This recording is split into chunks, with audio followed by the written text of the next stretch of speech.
Representative Isaacson, can you hear me okay? Yep, I can hear you just fine. Great, and we can hear you as well.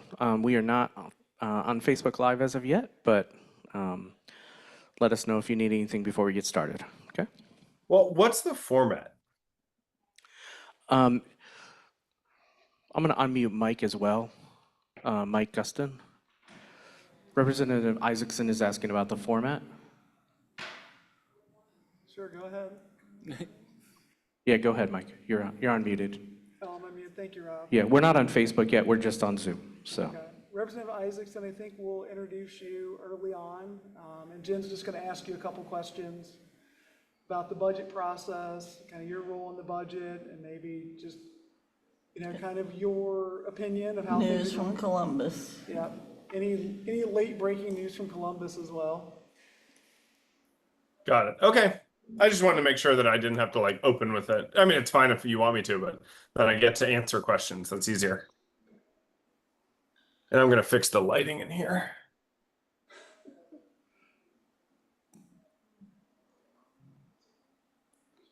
There we Come on, Jen. You have to be good and like to wrap it up.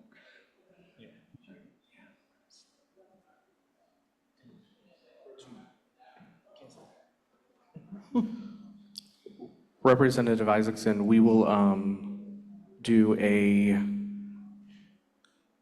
single shot, and then we will go, when the panel opens, we'll go to a panel shot of both groups. So just note that once we get past the slides, you'll be on camera. So live, while the panel's talking as well. So they'll see both Got it. sides.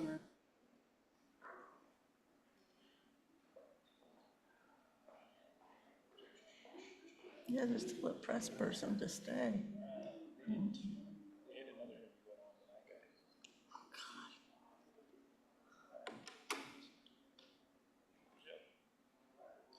No, how to destroy public education.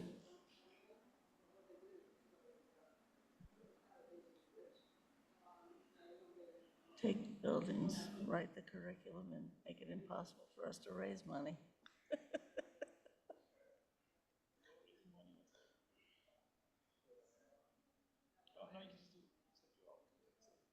Mhm. That's how they're avoiding having to deal with property tax.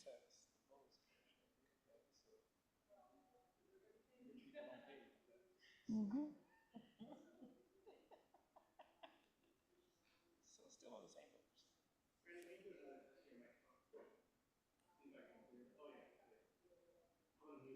What? Huh? Test, test, test, test, test.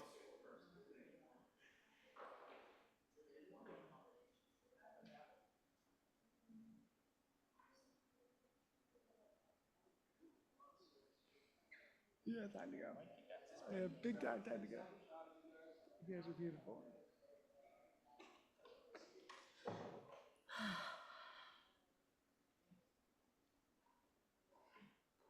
I do not like these chairs.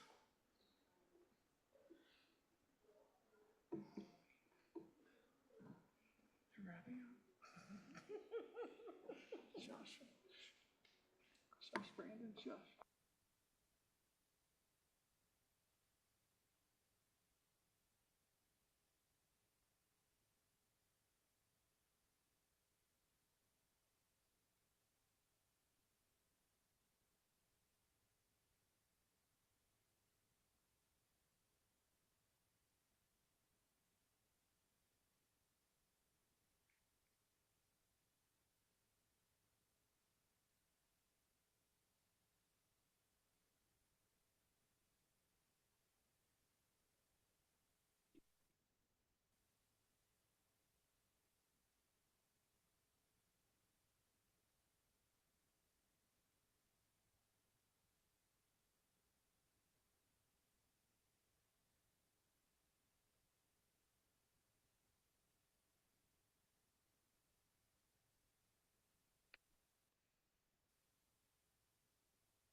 Representative Isaacson, we're going to get started now. Okay. Great.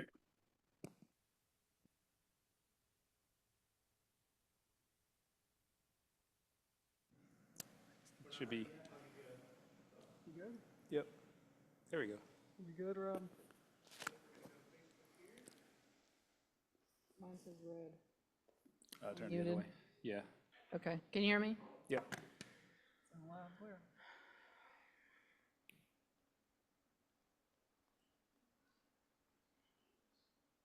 Happy birthday early. Thank you. I'm coming back from my cousin always takes me to the cabana. So did that for lunch today. Gorgeous day on the river. Thank you.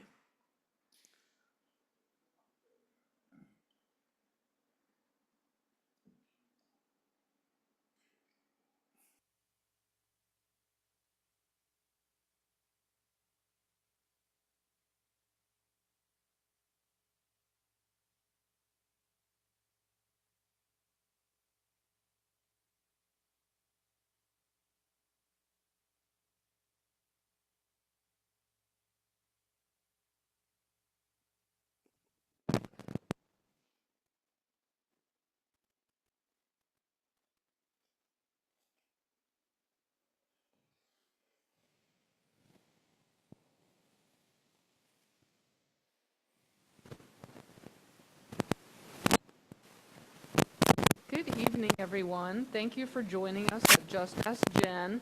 This is our July 10th, or I'm sorry, June 10th Financial Town Hall. And today we're going to be talking about the state budget and what's at stake. And so let me start by telling you that we want your participation. We're here to educate and ask a bunch of questions. We have a special guest tonight. But the way you can participate is you can either come down to the podium and ask us your question. On Facebook, you can type your question in the comments. In Zoom, you can click the hand icon to ask your question in person or leave us a chat. And then we have a microphone that will share your question with us, and we'll round robin the answers for you if we can.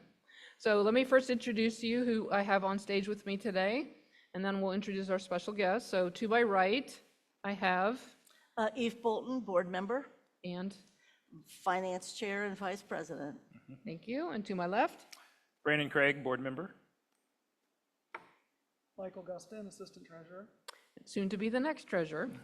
And so in August, we're going to do kind of our back to school handoff kind of thing. And so if we could move to the next slide, and we want to welcome our representative, Mr. Isaacson. Welcome to Just Ask Jen. Is he going to be up on the big screen? Nice to be here. Hi, everyone. Happy Tuesday. Thank you for joining us. We know that you are a fighter for CPS, and we so appreciate your support. I really enjoyed seeing you down at Channel 12 a couple weeks ago. I loved your comments. And so we wanted to ask you if you could kind of tell our public about how your role impacts school finance, and then give us some comments that you would like to share regarding the state budget. Sure. So again, I'm Donnie Isaacson. I serve as the state representative for the 24th House District, which includes sort of downtown Cincinnati over the Rhine, and then uptown, and then the whole west side, so Westwood, Price Hill, and a lot of other communities. I also serve as the minority whip in the House Democratic Caucus, so in leadership in the House. And I'm a member of the Finance Committee, which is certainly relevant for this discussion, and have been one of our leads on school funding for the last few years. So I'm deep in this space and in the school funding fight, and top of mind for me always is the fight to protect and actually grow what the resources Cincinnati Public has. I have the unique situation, which very few state representatives across the state have, where I only have one public school district in my district, Cincinnati Public. And so as a very proud CPS grad, it's easy for me to fight for our students. But, obviously that work includes fighting for public education across the state, because it is absolutely under attack in the budget. The Senate released their final version of the budget 2 hours ago. So I haven't had time to totally dig in, but I know enough to know that in both the House and the Senate, unfortunately, the majority is abandoning the school funding formula, the school funding plan that we've been using for the last 4 years, that we were so close. We were one budget away from actually fully and fairly funding if we just kept investing in it.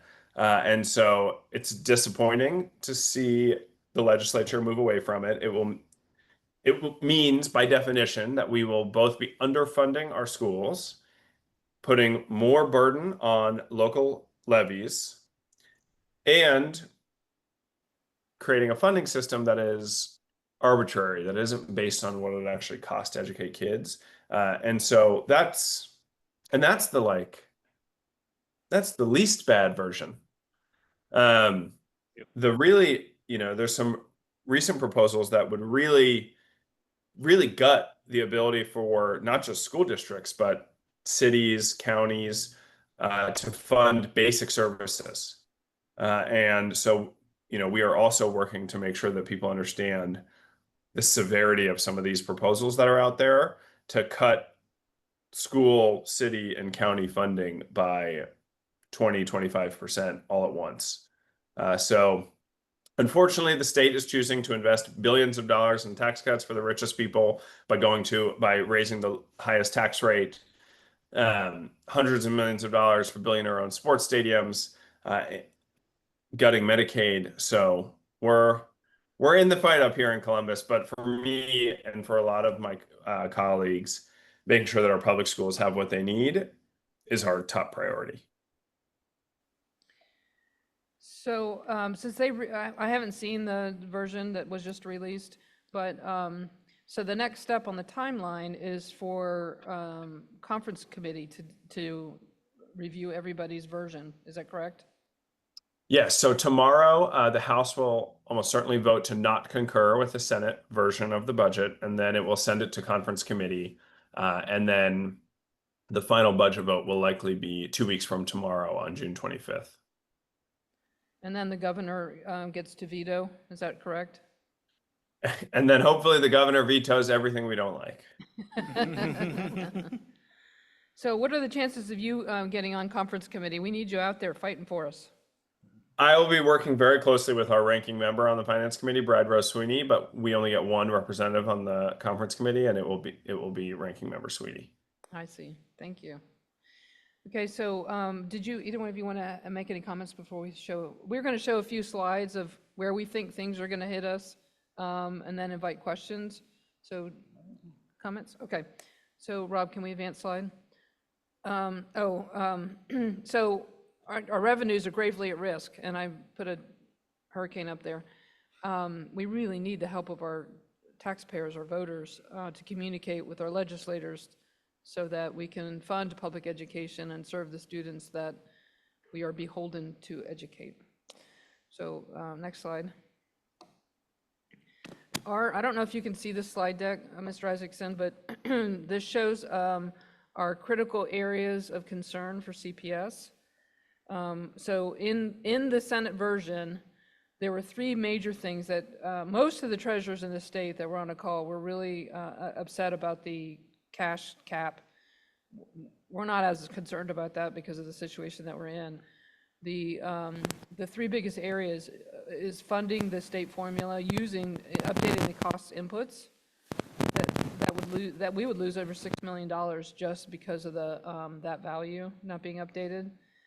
The emergency levies. And I think it's important on this that people understand. All we're talking about here is adjusting for the cost of inflation.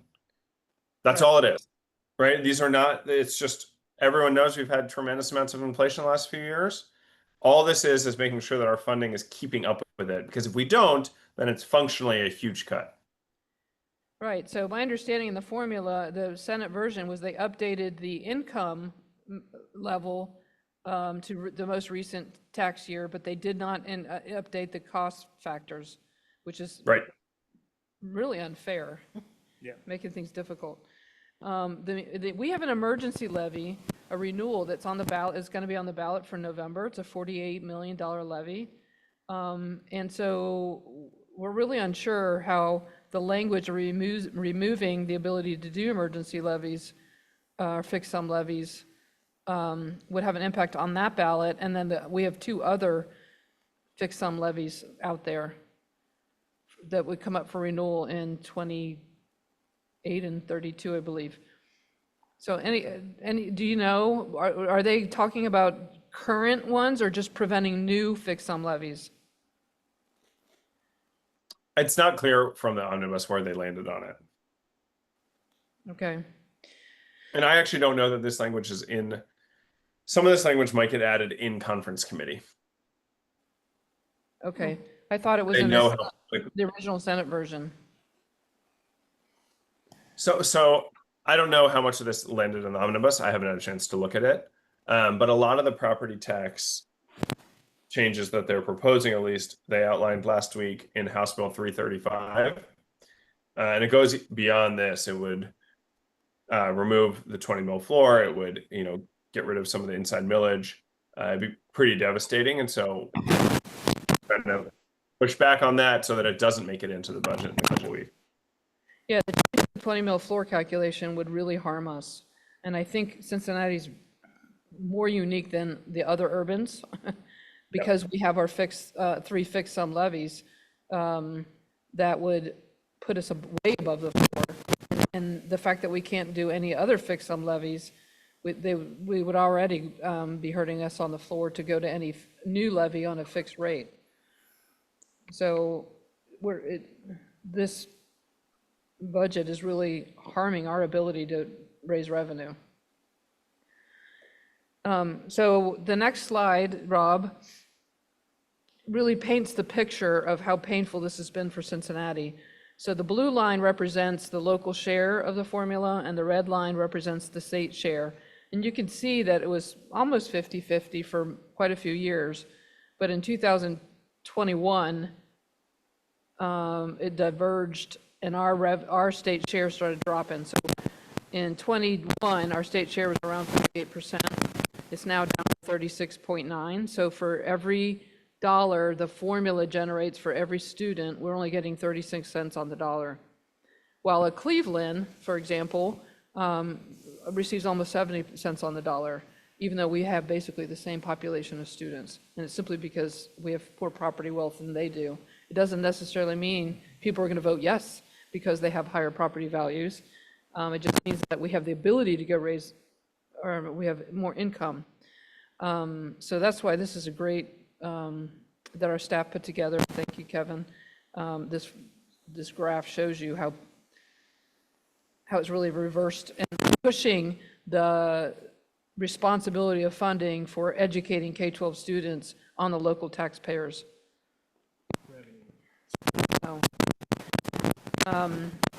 So on the next slide, when Rob gets back to his chair, he had to do some mic changes.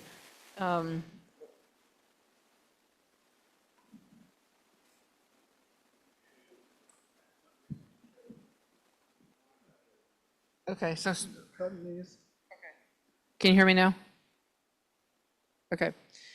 So on this slide it shows you as a percent of our total revenue, how much is from the state, local, and other sources. And so you can see over time, the same story, right? And dollar value is a percent of our revenue.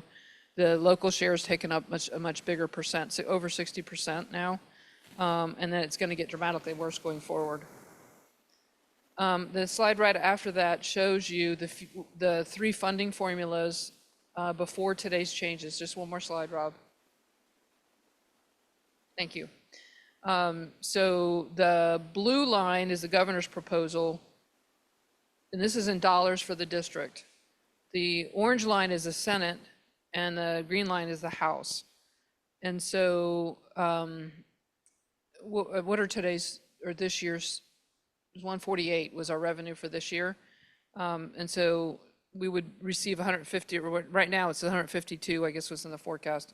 So 155 million for the House version versus 148 and 141 in the government. So you can see this will have a dramatic impact on our ability to balance our budget, not eat into our cash balance, because we're trying to reserve the cash reserves that we have. Anybody want to say some comments? Okay, so then, Mr. Isaacson, did you want to make any comment about any of that? So I think it's worth noting that what we're seeing with CPS is statewide. When this decision came down from the Supreme Court, the famous infamous DeRolf decision, saying that what the state's funding of public education across the state was unconstitutionally inequitable, that the one thing that we have to do that is outlined in the Constitution as a legislature, we were failing to do. That was in 1997. At the time, the state share was 42% of public education statewide. The governor's budget would take us down to 10 more percentage points. The Senate and the House are roughly in the same ballpark. So we are not just a little bit, dramatically funding our schools at a lower state share than when the school funding formula was found to be unconstitutionally unequal in 1997. So it is that much worse than it was then. And we obviously should be going in the other direction. And so CPS is feeling a lot of those effects. And every time the state reduces its commitment by even $1, it increases the burden on local communities. And local communities have the option. They can either pony up the money in additional levies, or if they vote no, they can have underfunded, even more drastically underfunded schools. And so when you see sky-high property taxes, which all of us have been facing, and certainly is a huge issue for the people I represent, that is largely because the state is not paying its fair share of school funding. And when the state doesn't pay its fair share of school funding, more and more falls on the backs of property owners. And so that is those two things. It's just so important to emphasize how linked those two things are. Thank you. That was a perfect segue into our next slide. And so Mr. Guston, our assistant treasurer, is going to talk about property taxes. Thank you, Treasurer Wagner. So I think you've done a really good job of laying out the kind of the assault on the state share of the funding. But the Senate bill also is a threat to our ability to generate local taxes. So if you look at the next slide here, one of the things it does right off the bat is eliminate the different types of tax levies we can put on. It eliminates replacement, emergency, and substitute levies. So that leaves us with fixed rate and income tax as the only two options. Another thing it does is it changes the threshold for putting a levy on the ballot from a majority of the Board of Education to a 2/3 majority, which generally we get 2/3 that's pretty normal. The other thing it does, which is a real issue for us, is it adds some of these current levies into the 20 mil floor calculation. It's currently the 20 mil floor, and we won't get too deep into that because that could be its own session. But currently the 20 mil floor only looks at your continuing or fixed rate levies. If you go to the next slide, Rob. And like I said, I won't go too deep into this. The thing we need to know is because of changing the 20 mil floor, our continuing levy millage will go down, which will be a decrease in property taxes that we'll get. It'll probably hit us in 27 for about $5.5 million, and then you're looking at almost 11 million in 28. And it will continue to do this every time property values go up. So this is a long-term impact. Can you just give a sense of how many seventh grade math teachers is this? Yeah, I think we said about 9 teachers for every $1 million, just looking at teachers and salaries and benefits. So if you think about that, that's 90 teachers. That is a huge change in our organization. Right. Just going to add to that, you're looking at we're a district that a large percentage of our budget is focused on staffing dollars and benefits. So you don't lose $10 million without it hitting staff. And there's no way you can run a district the size that we cover, as far as land size, but also the number of kids who have needs, who have things they want in order to be successful and things that they need as they come into our district, without having some severe changes to how our services are offered if we're cutting $10 million out of the budget. And then I think the second part to that, we cut dollars out and then we expect the results to be the same. So we expect our students to do better. We expect our students to learn more, know more, and do more. and yet we put less input into that formula. And I think that's the other part that we will realistically struggle with, is it's not just the loss of revenue, it's how that loss of revenue will affect the results on the students in the classroom. And I think that's a big worry for all of us on the board, especially because we are starting to see some real growth happen with our student achievement results. And if we start taking those dollars away, we start affecting the student services we do for especially students with disabilities and some of our students who are English as a second language and our multilingual learner students. Those are areas where we're seeing growth. We're seeing real growth in those spaces. And these are things that will take away from that. Thank you, Mr. Craig. So kind of the infomercial thing, but wait, there's more. It gets worse, actually, if you go on, Rob. And one of the things that's not talked about enough is the loss of local control. So there's a lot of things in here that really take control away from our community and from our school board.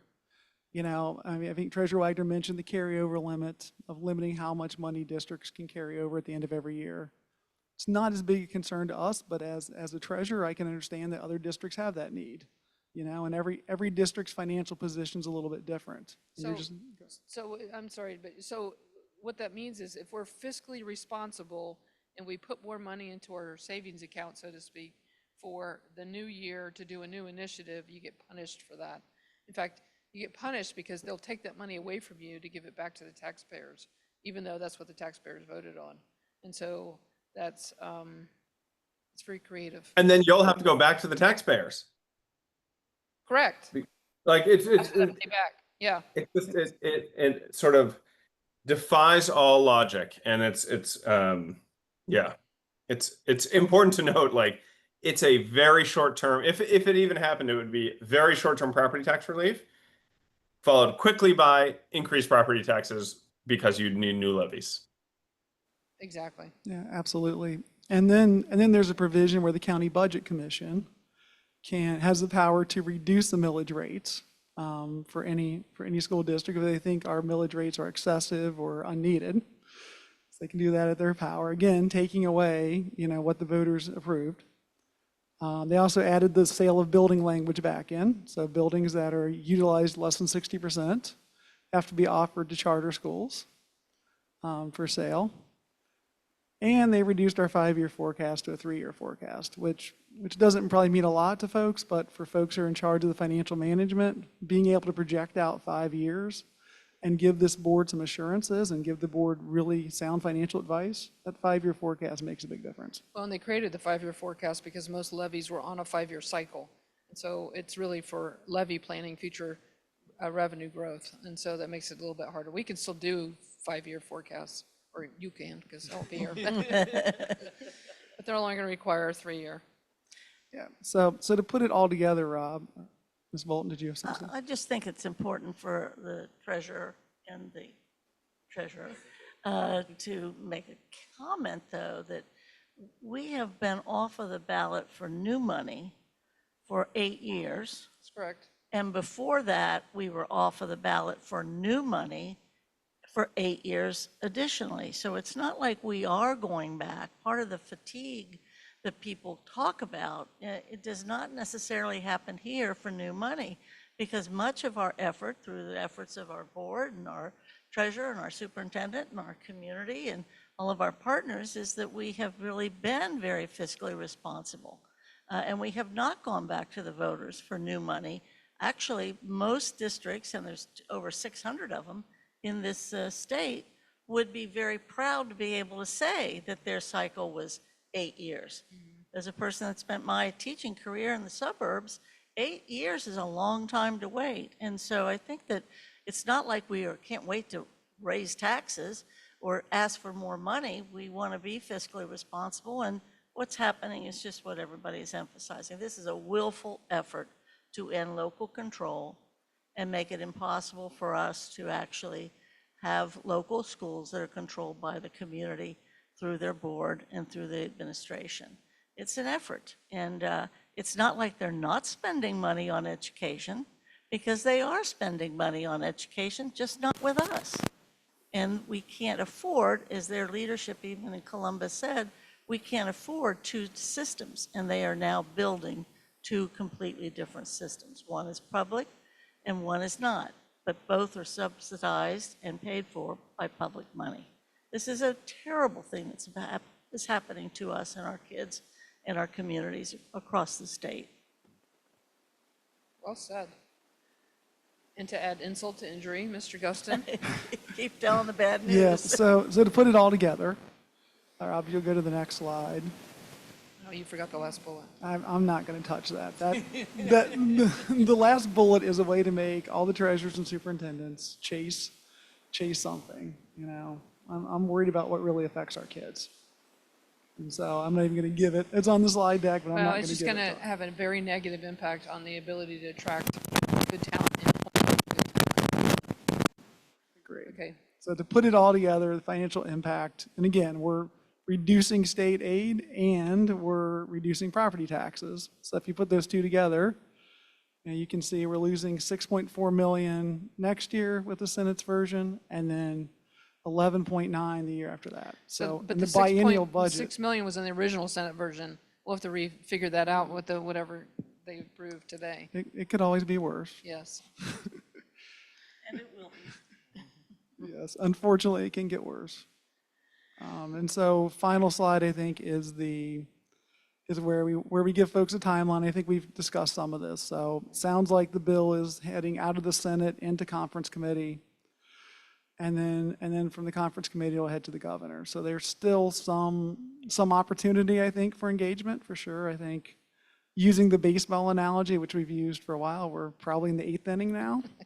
You know, this is where the relief pitchers come in and the pinch hitters come in, but there are still some opportunities for us. So let's pause there and open up the time for questions. So do we have any questions, Mr. Rob? Or we have another special guest in the audience, Dr. Moffitt. I'm sure she has some questions for us too.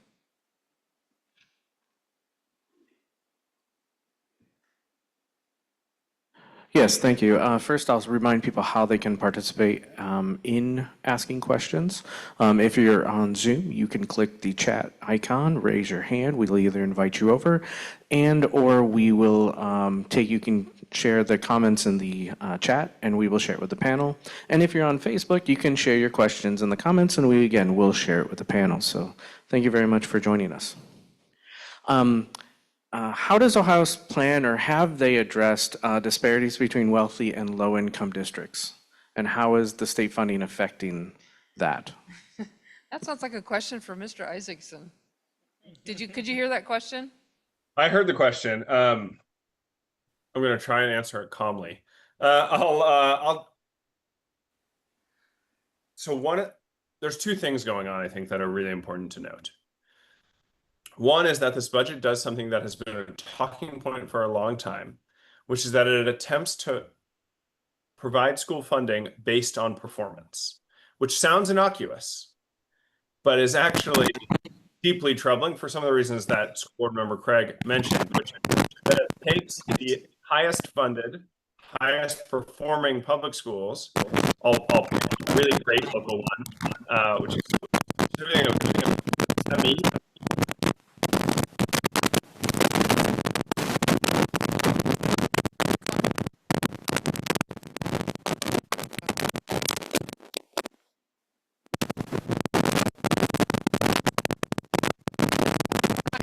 Are you still with us?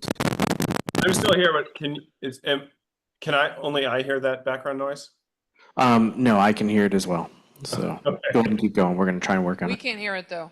Oh, okay, you can't. Okay, perfect. Never mind then. So it would basically say to Indian Hill, you're doing great. You've got an extremely well-resourced school. You've got a great school district. We're going to give you more money as a result of that. And it would say to Bethel Tate, a small school out in sort of going out east from Hamilton County, you know what? You have a lower income community, working class community. Your school's been underfunded for a long time. Your test scores kind of reflect that. So we're going to punish you and give you fewer resources, right? That is fundamentally, it's not just unfair, it's stupid. It's terrible policy. Why on earth would you look at schools that don't have students who are getting the resources they need to learn math and critical thinking and how to read, and say, we're going to make that worse.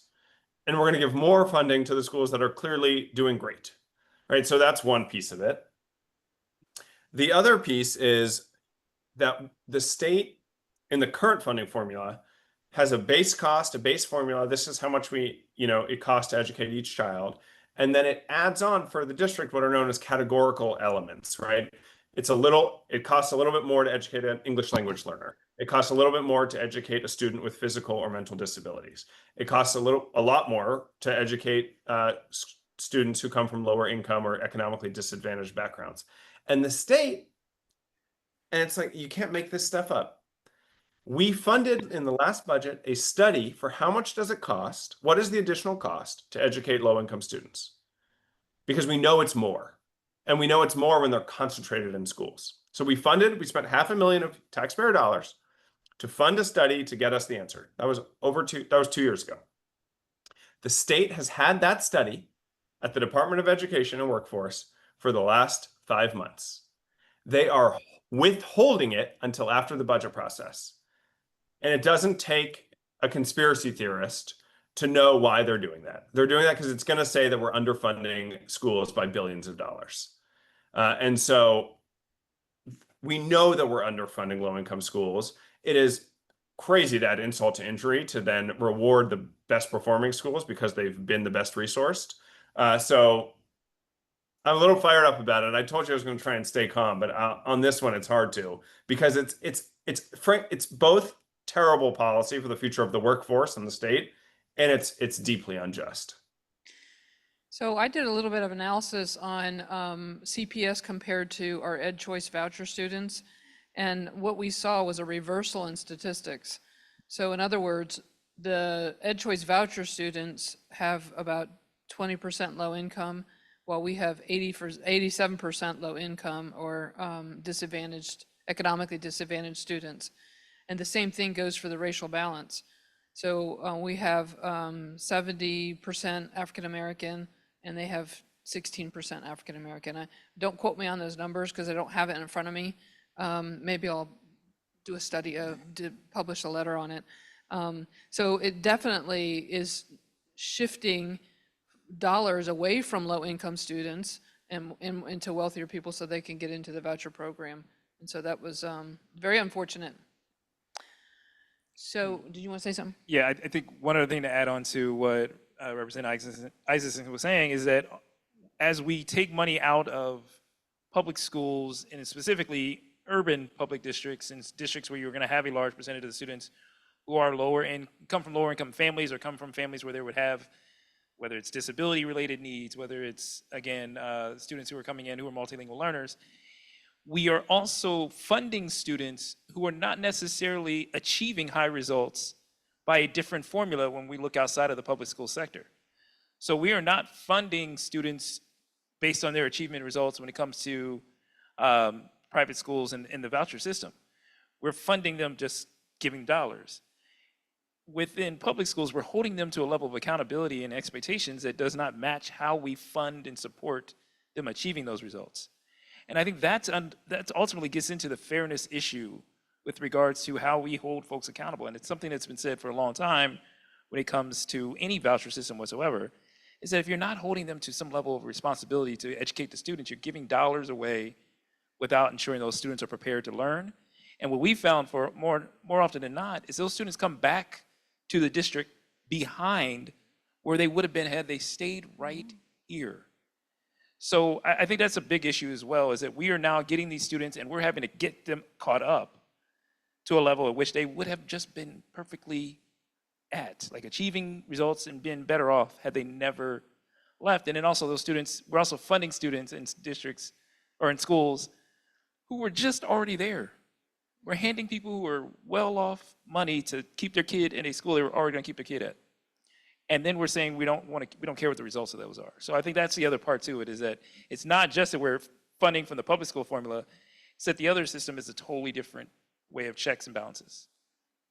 And I think it's still in the minds of folks that the concept of vouchers began with the hope that the vouchers would be for those families that were disadvantaged and wanted to have greater choice. And the reality now with the universal vouchers has nothing to do with what school they're in or their economic standing. It's the people that already have the capacity to pay and want to pay, and now the public is paying for it. And to the point that Member Craig mentions, that reality is the assessment that's used to figure out whether or not school districts and school buildings are performing is the state report card.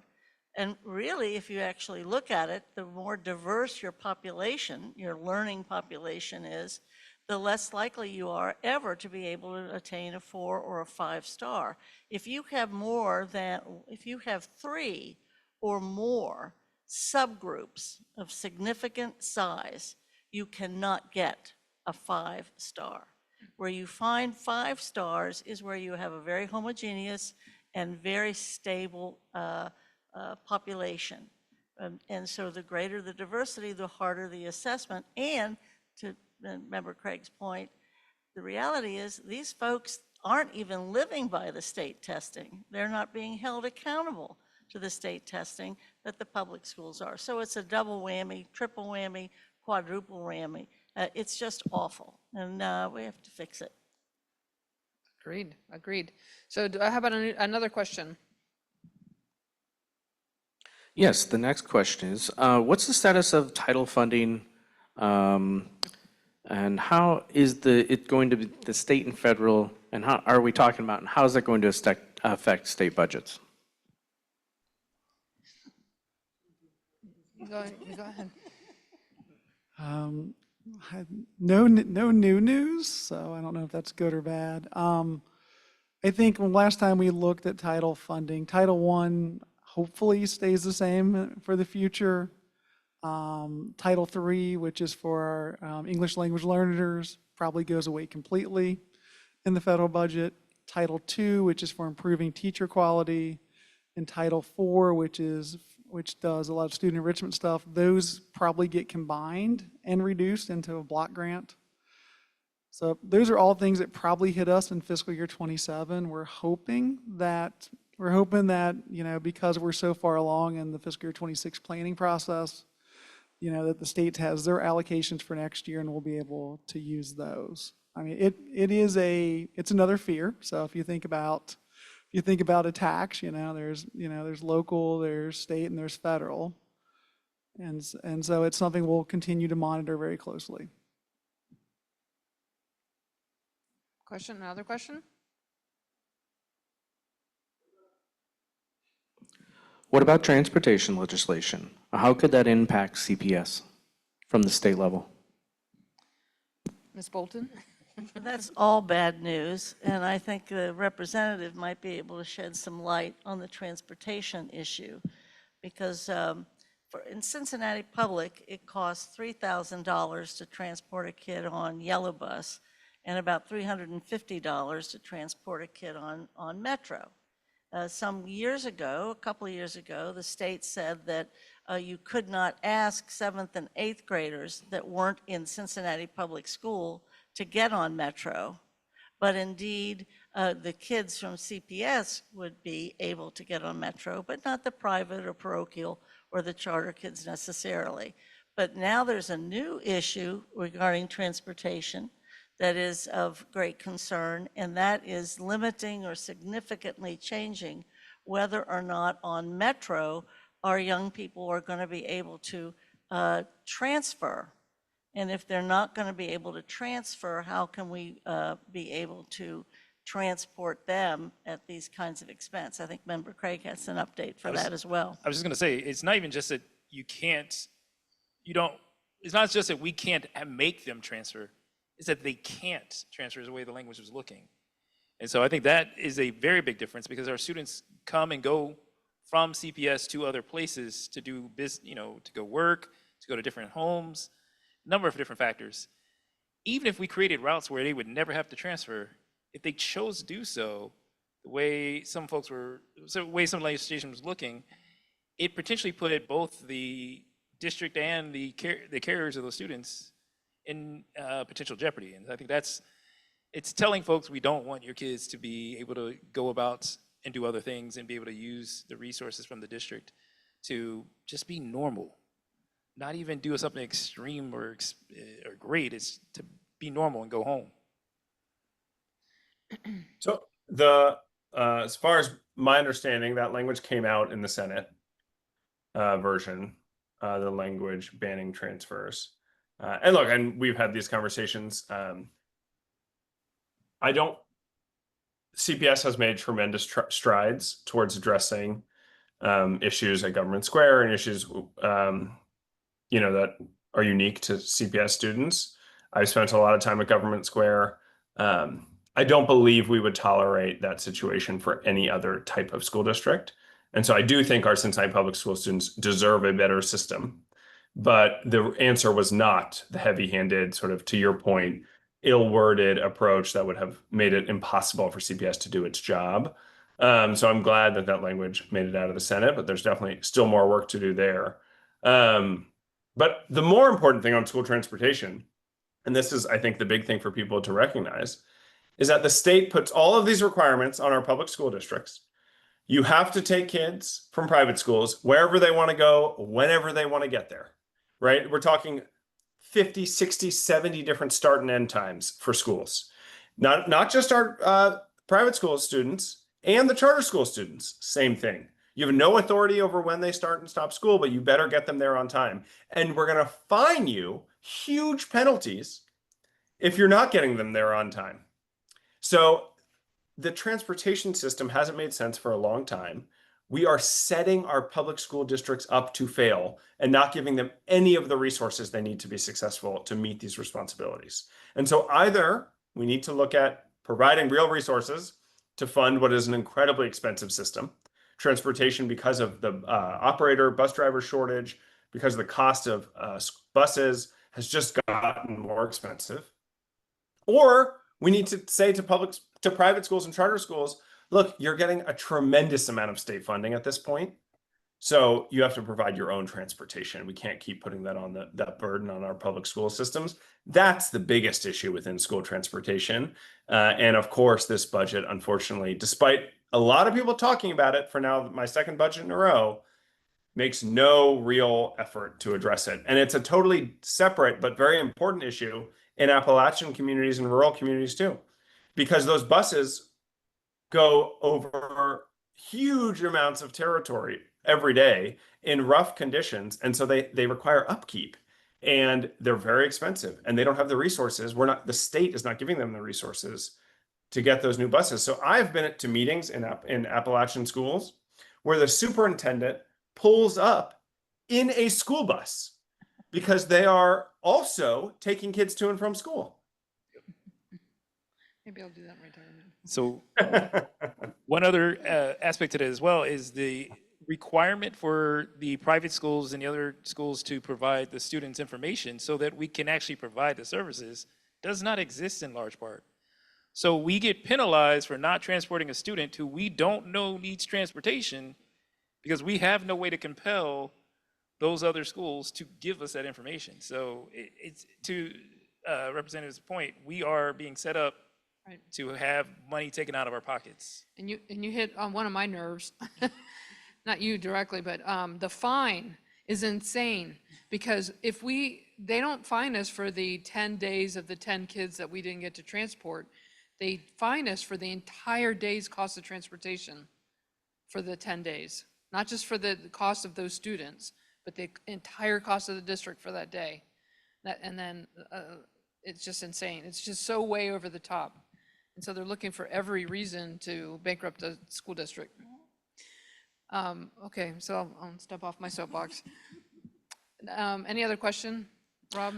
Yeah, our next question is from Facebook. Are there any updates to talk about the paraprofessionals being cut from Montessori schools? And do you have any suggestions on who we call and what parents can do to fight the budget, vouchers, cuts, etc.?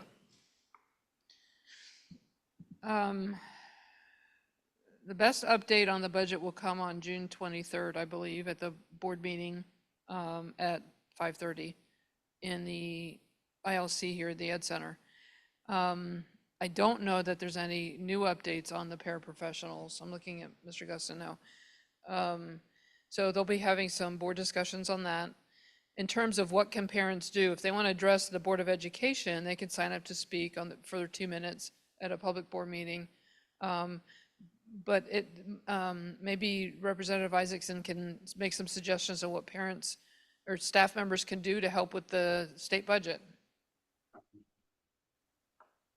I'm so glad you asked. I think someone said it's the 8th inning, but that means that there's still some game left to be played. And so right now, the main figures are going to be the members of the conference committee. So that is the finance chair in both the House and the Senate, the vice chair, likely the vice chair in both the House and the Senate, on the majority side. And then the ranking members, so the Democratic ranking members in the finance committees from the House and the Senate. I know both of them very well. I assure you, they're aligned on the issues we've spoken about tonight. Although feel free to tell them you're in their corner for the fight they're in. But if you want to express, some other feelings, or just here's what I tell people: it shouldn't be about ad hominem attacks. No one responds well to that. Certainly not thin-skinned politicians. But I do think that people respond to just why it matters to you. Why is this important? What are you worried about happening to you and your family? That this is not partisan, it's not political, it's just, look, I want my kids that they need to be successful, right? I'm worried about paraprofessionals, getting cut. I'm worried about what's happening in our district, what happens in other districts around the state, where you have to pay $700 to play on a sports team, right? Because the district isn't funding it. So I think when you're advocating, it's important to advocate on a personal level and appeal to some of those shared values, because, and this is one of the shocking things, all the charter schools and private schools are in cities. Right? And almost every urban community or city community is represented by a member of the minority Democratic Party. And so the people voting to provide billions of dollars in private school subsidies through vouchers and send billions, huge amounts of money to unaccountable charter schools do not have private schools or charter schools in the communities they represent. So they are telling their constituents, who all go to public schools, we are using your tax dollars to send them to Cincinnati and Columbus and Cleveland. And so there is some incongruity there. And so I think it's important for people to just share their own experiences and their own feelings, but in a way that is honest and direct, but respectful. What method do you recommend? Should they email, send letters, phone calls? What's the best way? All of the above.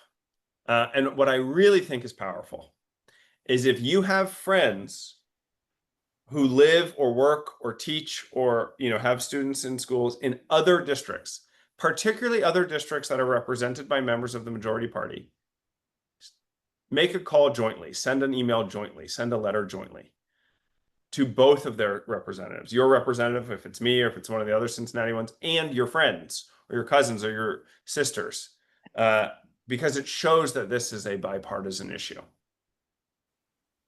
Okay, thank you. How are we doing time, Rob?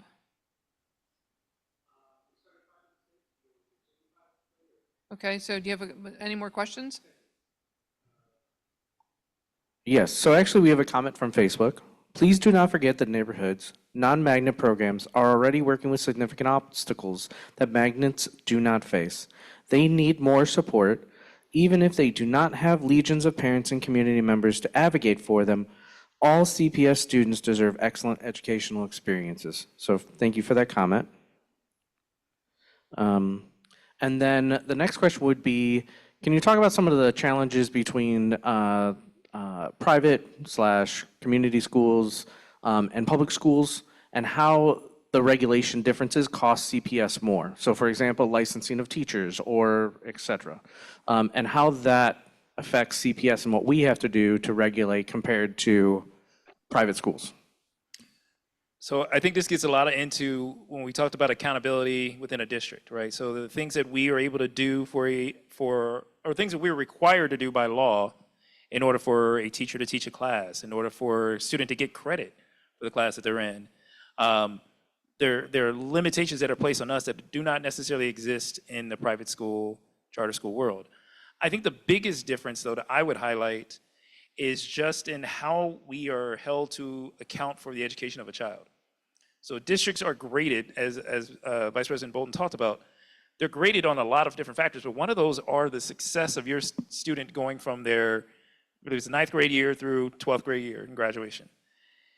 What happens a lot of times with private schools is there is no measure of that. So students can come anytime they want. So they can come that last year, they can come that 9th grade year, they can come 4th grade year, whatever it is.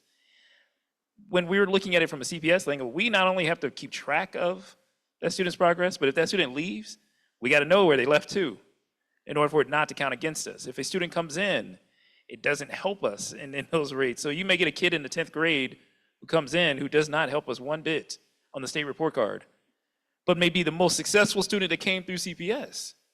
And that's the kind of ridiculous notion of how we are held accountable in different ways. I think the other big factor that I would point out that just blows my mind from every single second, transportation is a great example of this, but there are things that we are required to provide as a district that private schools are required to allow, right? We are required to provide an IEP to every CPS district student, regardless of whether or not they come through a CPS school or not.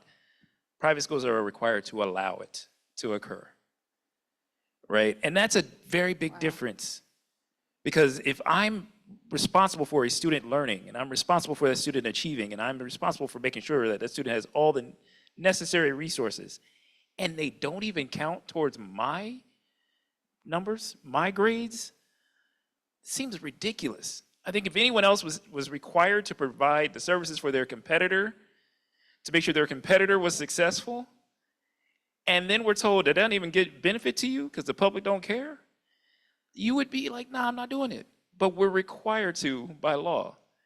And I think that's the part of accountability that I really do think, and I think a representative was talking about this also with transportation. The truth is that's stuff that we really should be looking at, where the amount of money that's going into these private schools through these programs, through, again, the vouchers that give much more per student than we get per student, then they should be able to fund these resources and things that their students need that they're being told they're a successful school because of.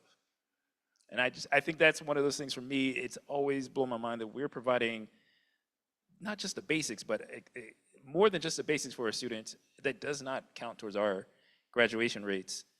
And that takes away the opportunity for the resources that we could be using on our own students. Thank you. Thank you. And I'll just jump in because I have to go to something at 7. But I just want to say thank you for having me. And folks should know to reach me in my office, it's rep24 at ohiohouse.gov, rep24 at ohiohouse.gov. I only represent about a little less than half of City of Cincinnati. But if you're a Cincinnati public school student, you can consider me your representative. You know what? Any public school student anywhere, feel free to reach out on this issue. And we'll try and get back to you. But I want to thank CPS has, because of the legislature, Cincinnati Public has both arms and both